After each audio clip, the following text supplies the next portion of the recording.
Assalamualaikum warahmatullahi wabarakatuh. Perkenalkan, nama saya Darso STNT dari Prodi Teknologi Informasi Fakultas Ilmu Komputer Universitas Amikom Purwokerto. Di sini saya akan mempresentasikan pernyataan diri dosen dalam unjuk kerja Tridharma Perguruan Tinggi dalam bidang pengajaran. Saya akan menjelaskan salah satu mata kuliah yang saya ampu, yaitu mata kuliah Logika dan Teknik Digital, kode mata kuliah PSTIW 051 dengan bobot MKU 3 SKS. Mata kuliah ini bisa diambil pada semester ganjil, khususnya semester 1. Sifat mata kuliah ini adalah wajib.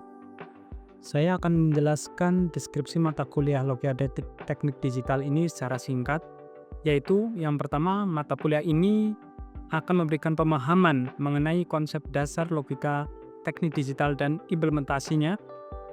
Selanjutnya, mahasiswa mampu memahami dasar-dasar logika digital beserta perangkat keras digital yang digunakan untuk aplikasi alat kendali.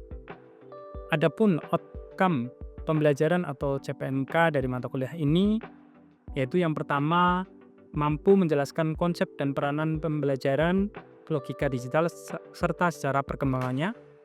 Yang kedua, mampu merancang sistem digital. Yang ketiga, mampu memahami input, output, dan pemproses yang digunakan dalam sistem digital. Yang keempat, mampu menjelaskan perbedaan sistem digital dan analog. Yang kelima, mampu membangun proyek akhir berdasarkan masalah yang diangkat. Selanjutnya, capaian pembelajaran atau CPL pada mata kuliah ini dibagi menjadi 4 bagian. Yang pertama, CPL sikap. Di sini diharapkan mahasiswa mampu menunjukkan sikap bertanggung jawab atas pekerjaan di bidang keahliannya secara mandiri. Yang kedua, CPL keterampilan umum. Mampu menunjukkan kinerja mandiri, bermutu, dan terukur dalam mengambil keputusan secara tepat dalam konteks penyelesaian masalah di bidangnya. Dan yang ketiga, CPL keterampilan khusus. Mampu mengaplikasikan penggunaan teknologi informasi komunikasi untuk mendukung pelaksanaan tugas dan peranannya. Kemudian yang terakhir adalah CPL pengetahuan. Mahasiswa diharapkan menguasai pengetahuan tentang sistem digital, konsep sistem digital, dasar-dasar komponen digital, dan memahami input, output, dan pemproses yang digunakan dalam sistem digital sebagai perangkat keras yang digunakan.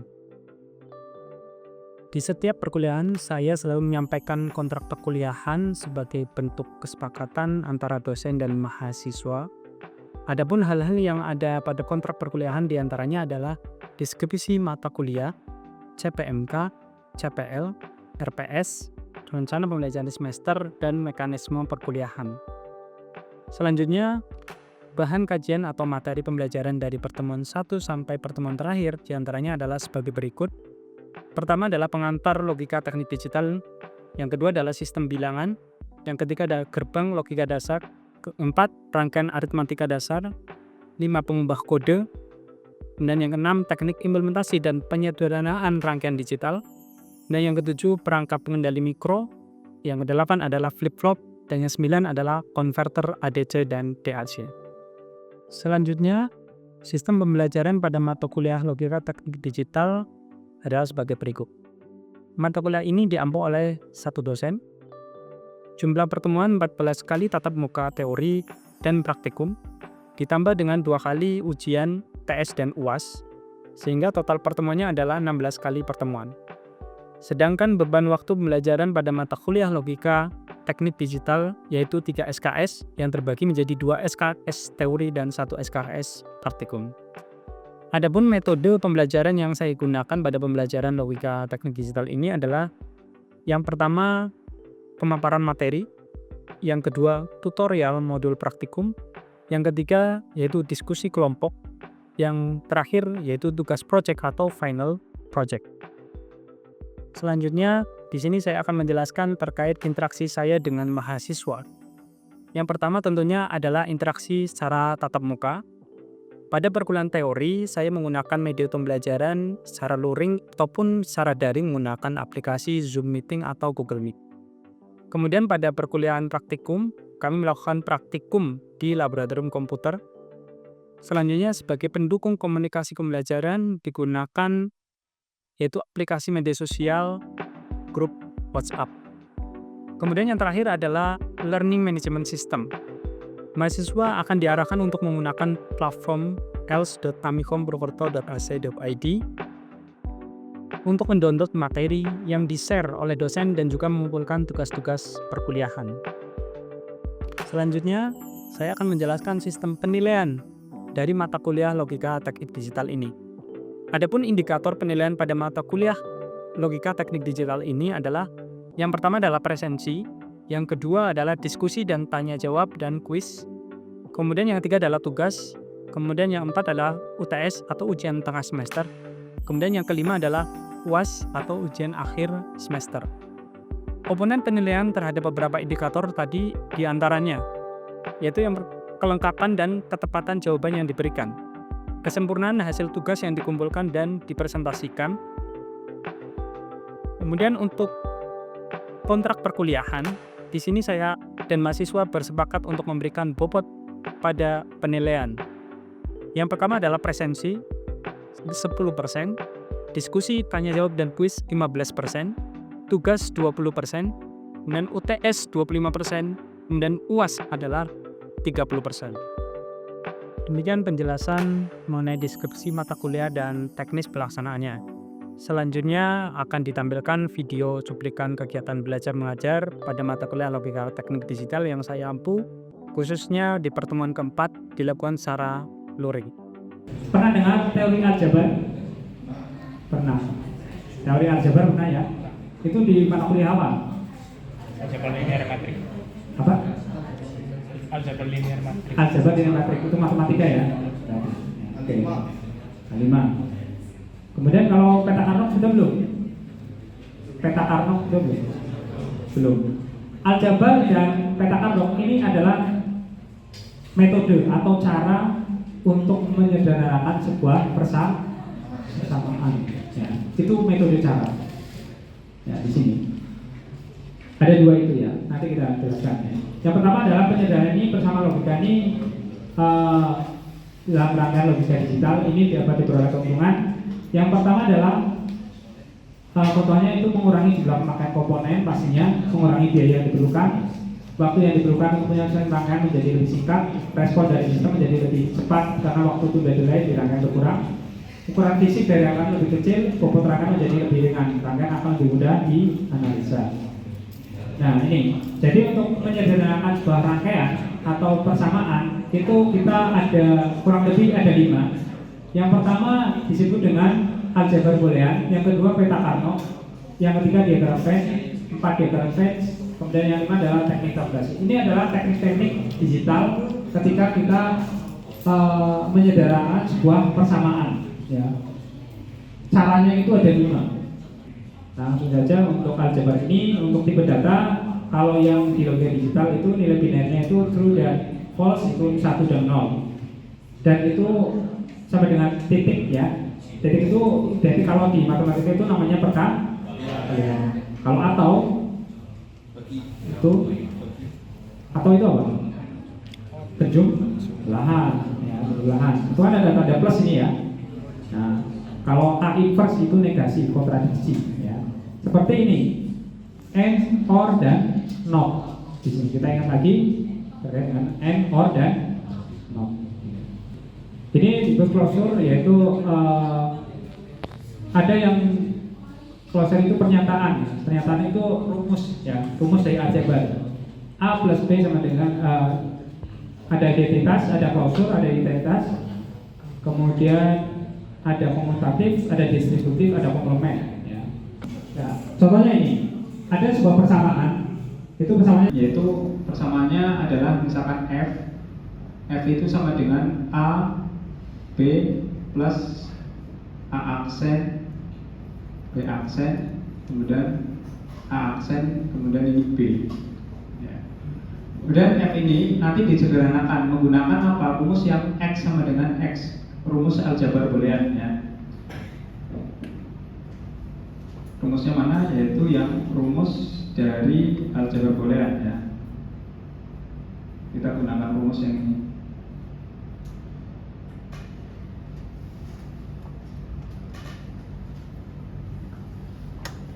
Jadi X sama dengan X plus X. Misalkan seperti ini. Kita bisa sederhanakan ya di sini. Ya. Yang kira-kira X plus sama dengan 1 ya. Jadi itu ada istilah X sama dengan plus 1 ya. Sini. Jadi F sama dengan ini yang bisa disederhanakan sama dengan 1 itu yang mana? Ada nggak? Yang beda yang mana? Yang beda AB plus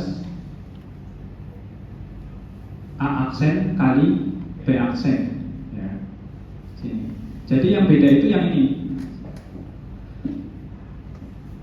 ya. Ini A untuk A aksen, B ini untuk B ini ya. Kemudian yang ini itu misalkan A kali A aksen, B kali B aksen. Itu kan berbeda ya. Jadi di sini untuk penyelesaiannya, untuk penyederhanaannya itu kita ini ditaruh di sini misalkan A. Kemudian yang berbeda ini A dengan A aksen. Ini sama enggak? Sama ya, nah ini jangan. Berarti gunakan yang ini A, kemudian kurung buka yang ini ya, A aksen, kemudian A tambah A aksen. Kemudian di sini apa? Penjumlahan. Kemudian yang ini B ya, B yang ini maksudnya B, kemudian B dengan B aksen. Biar nilainya itu berdasarkan rumusnya itu X plus X aksen. Maksudnya ini X aksennya X plus X aksen sama dengan 1. Ini kemudian A aksen turun. Kemudian A plus A aksen berapa? 1. Sesuai dengan rumus itu kan ya. Sama dengan 1 kali 1. Kemudian B kali B aksen berapa? 1 ya. 1 juga. Sama dengan berarti A kali 1, A aksen kali 1 berapa? A aksen ya tetap. Kemudian B kali 1 B. Nah, ini adalah penyederhanaannya. Ya. Gerbang N. Oke. Gerbang N itu ada berapa? Kalau kita buat ini ya, gerbang N itu adalah yang perkalian ini perkalian. Perkalian berarti ada berapa? Ada 3, ini gerbang N. Oke. Ada berapa lagi? OR ada berapa? 2. Nah, kita bisa gunakan hanya cukup 1 saja ya. OR ya. Karena kan dia inputannya itu bisa banyak ya. Nah, ini OR, berarti dia penjumlahan. Nah, ini perkalian. Ini persamaan 1, persamaan 2, persamaan 3. Ada gerbang lain enggak? Apa? Not itu yang menunjukkan yang negasi ini ya. Nah, ini ada berapa? Ada 1, ada 2. Untuk inputan A dan B. Ini inputan A, ini inputan B. Ini ada gerbang not. Ya. Jadi ada berapa gerbang di sini? Ada berapa komponen gerbang? 1, 2, 3, 4, 5, 6. Ini ada gerbang 6 gerbang. Ya. Kalau belum disederhanakan ini. Tapi kalau sudah disederhanakan, hasilnya adalah seperti ini. Dia tinggal berapa gerbang? 2 gerbang. Berarti cuma butuh 2 gerbang saja. Yang tadinya ini butuh berapa? Nah, gerbang ketika disederhanakan itu menjadi 2. Tapi fungsinya tetap sama.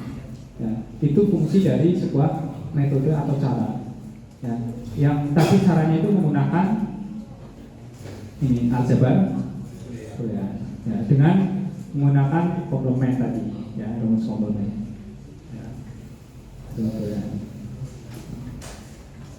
Sudah dipaham ya? Sudah paham? Sudah tambahkan. Masih mumet? Pusing? Oke. Ini saya analisa ya, analisa. ada berapa gerbang ini? Ini persamaan. Ini persamaan ini. Dari persamaan ini itu ada berapa gerbang? Berapa komponen gerbangnya ada berapa? Dari persamaan itu. Tadi kan udah menjawab nih persamaan ini ya. Kalau yang itu dari persamaan itu komponen gerbangnya ada berapa? Ya, yang pakai jempol berapa? Mas, berapa? 14. Oke. Mas ini ada berapa gerbang? 12. Ya, yang coba yang pink ada berapa gerbang? Yang pink, warna pink ada berapa gerbang? Komponen 11. Oke, Masnya ada berapa gerbang? 12. Oke. Yang belakang, yang laki-laki ya, yang ngomong. Ada berapa gerbang? Hah? Apa? Oh, 12. Yang depan? Masnya yang berapa? 12 gerbang. Oke. Ya, ini adalah hasil dari ini ya. Hasil dari persamaan ya. Kita ambil yang nilainya adalah nilainya outputnya itu bernilai 1. Ya. Berarti ini nanti bisa dilihat di sini. Ada berapa gerbang? Apakah sampai 11 sampai 12? Ada 8 gerbang. Ya. Ada 8 gerbang. Ini kan bisa dilihat nih ya. Nah, ini kan persamaan 1 ya. Persamaan 1 berarti gerbang N. Persamaan 2 gerbang N 2. Ini persamaan 3 gerbang N ini 3. Ini udah 4. Untuk penjumlahan ini jadi 1 saja ya. 1. Untuk inputan itu karena dia itu A, B, C itu ada notnya semuanya ya. Itu berarti ada 3. Inputannya kan cuma A, B dan C.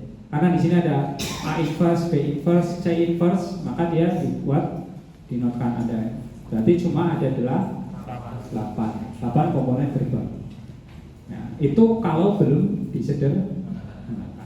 Ketika sudah disederhanakan menggunakan teknik aljabar, ini tekniknya ya. Itu cuma ada 3 gerbang. Nah, implikasinya ini jadi A aksen, B aksen, C plus A aksen, B aksen ya, B C aksen plus AC. Nah, di sini itu ada teknik lagi, yaitu kita gunakan yang berarti yang ini ya. A ini kan berbeda ya, B aksen dengan B ya, itu nilainya 1 ya, maka A C ya, A C di sini. Kita bagi 2 lah intinya, dibagi 2 ini. Yang ini tetap dulu ya.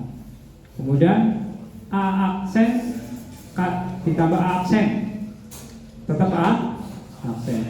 B aksen dengan B 1.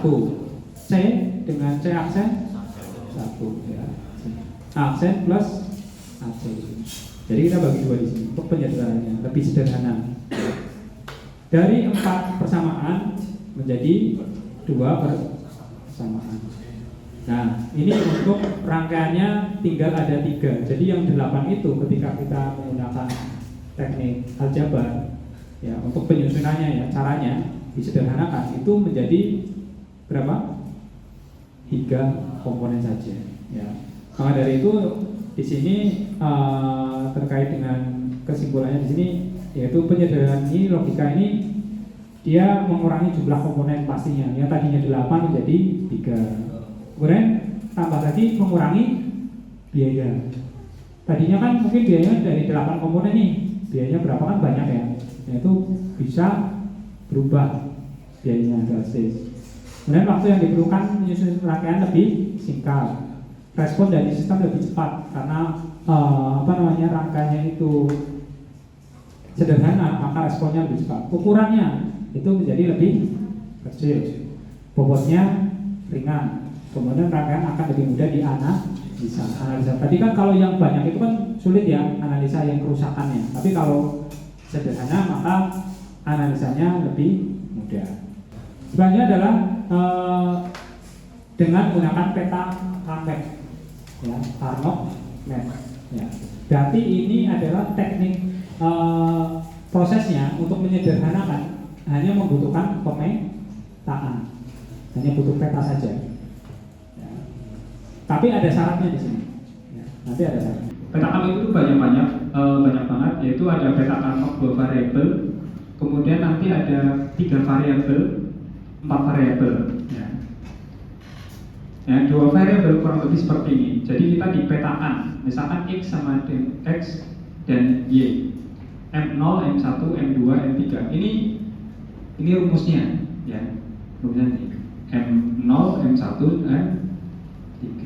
Ya, ini peta Carnot variabel. Misalkan ini contohnya ya, peta Carnot variabel dia itu membandingkan itu yang paling dekat, ya, perbedaannya paling dekat. Misalkan di sini, cari yang kalau ini kan nggak bisa ya, yang nilainya 1, x aksen dengan x itu tetap x. Nah ini yang berbeda itu yang di sini, ya, syaratnya, ya, x aksen dengan x itu nilainya apa? 1 kan ya. Jadi ini y. Jadi hasilnya adalah y aksen kali y aksen sama dengan y, tetap y. Kalau aljabarnya kurang lebih seperti ini. Ya. Jadi tetangga yang terdekat lah. Ya. Hasilnya adalah y aksen. Jadi sebenarnya nggak butuh ini. Tinggal lihat yang ininya, perbedaannya ya. Ini dengan ini bisa nggak? Kalau ini nggak bisa, otomatis jangan digunakan dong, ya. Kemudian yang bisa adalah yang ini. Ini dengan ini bisa nggak? Bisa. Mana yang hilang? Yang hilang x-nya. X-nya hilang, tinggal Y. ya. Dan selesai. Itu ya. Itu pakai peta Carnot, ya. Carnot. Nah, untuk peta Carnot ini, untuk ketentuannya itu dari itu 0 A0 B0 sama dengan 1, misalkan 0. Jadi yang nilainya itu yang syaratnya yang dekat dan nilainya 1. Ini dengan ini x aksen dengan y. Itu y-nya itu berapa? 0 bukan? Nah, contohnya ini ya. Inputannya itu A dengan B atau enggak, itu yang tadi dirubah itu salah ya. Jadi A aksen sama B, ya. Aksen itu maksudnya itu adalah 0. Aksen itu 0. Misalkan di sini 0, 1, nilainya apa? 0. Itu nggak bisa digunakan. Karena untuk syarat dari peta Carnot itu adalah yang nilainya 1. Nah, 2 ini yang nilainya 1. Yang lain nggak bisa. Harus nilainya 1. Kemudian yang ketiga, ini kalau 3 variabel, jadi 3 inputan, x, y, z maksudnya, f, y, z. Nah, misalkan ini adalah yang nilainya adalah 1, misalkan yang ini semuanya 0, tapi sesuaikan M0 ya digunakan di sini, M0, M1, M3, ini M2, ini berarti yang nilainya 1, outputnya bernilai 1. Yang merah ini output bernilai 1. Maka yang bisa diselesaikan yang mana? Ini dengan ini atau ini dengan ini? Yang bisa diselesaikan. Kalau ini dengan ini, penyelesaiannya gimana? Ini kan disederhanakan ya. Ini belum sederhana. Berarti ada 2, yaitu x, y, z. Kemudian di sini adalah x, y, z aksen. Hasilnya apa kalau peta Carnot ini? Ya, apa? X, Y. Yang hilang apa? Z aksen sama Z, ya. Jadi tinggal X, Y. Ini kalau menggunakan teknik ini udah tinggal ini yang berbeda lah. Ini dihilangkan tuh tinggal X, Y. Kemudian ini sama ini. Kalau X aksen, Y aksen, Z ini. Itu yang hasilnya apa? Ini sama ini. Apa? Y? Apa ini? Y, Z, aksen. Ya. Ini kan tetap ya, nilainya tetap Y plus Y sama dengan Y.